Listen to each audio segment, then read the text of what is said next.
Here we are with Matt Gorka. We're learning about seat standers. This is one of Matt's favorite tricks. He likes to do this all the time, so let's let Matt get on this one pretty good. There's a couple different ways that I get into seat stander position. I'll either stand right up on the seat, then clutch my bike up and stand right up into the position, or once again, I'll wheelie the bike up and I'll just 1 foot at a time step to the seat. That's the method that I use most often.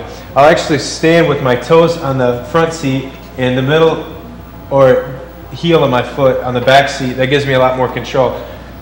In this position, the bike is, for the most part, balanced underneath me. I like to lock my legs out so I don't have a whole lot of body movement. I've seen guys do this a whole lot, and it's just a whole lot going on. I don't recommend that method. I like a locked out method. Once I'm in this position, all I need to worry about is my throttle control. In the event that the bike comes up too high, I can shut the throttle and push the bike down like this, almost like bench pressing the bike back down to the ground. It saved me quite a few times. When my legs are in this position, it's just more time it takes to have to lock them out before I can react. Yeah, but let's talk about worst case scenario. Let's say you're minding your own business, you're in seat stander, everything's cool. Let's say you hit a manhole cover. What do you do?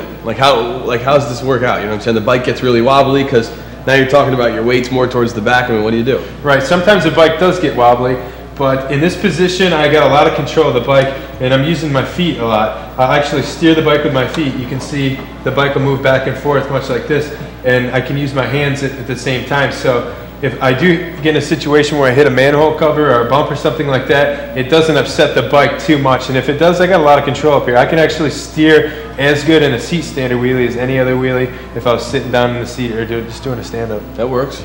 That's pretty legit. Now, like when I used to steer when I steer seat standers, sometimes I over-exaggerate it and I lean off pretty hard to one side. Right. I know, I feel like I'm going to fall off sometimes. What do you think? Well, now that we have such steep gearing, we can go slow. You can actually go around a racetrack sitting on the seat or standing on the seat like this. And I've been known to lean off the side of my bike like this in a seat stander just to get it turning. But you know, such extreme cases aren't necessary when you're going a little bit faster. But you got a lot of control up here. Pay attention how I drop my body weight behind the tank when I'm ready to land. In case of a problem or worst case scenario situation, that's what holds me on the bike. I can hug the tank with my legs.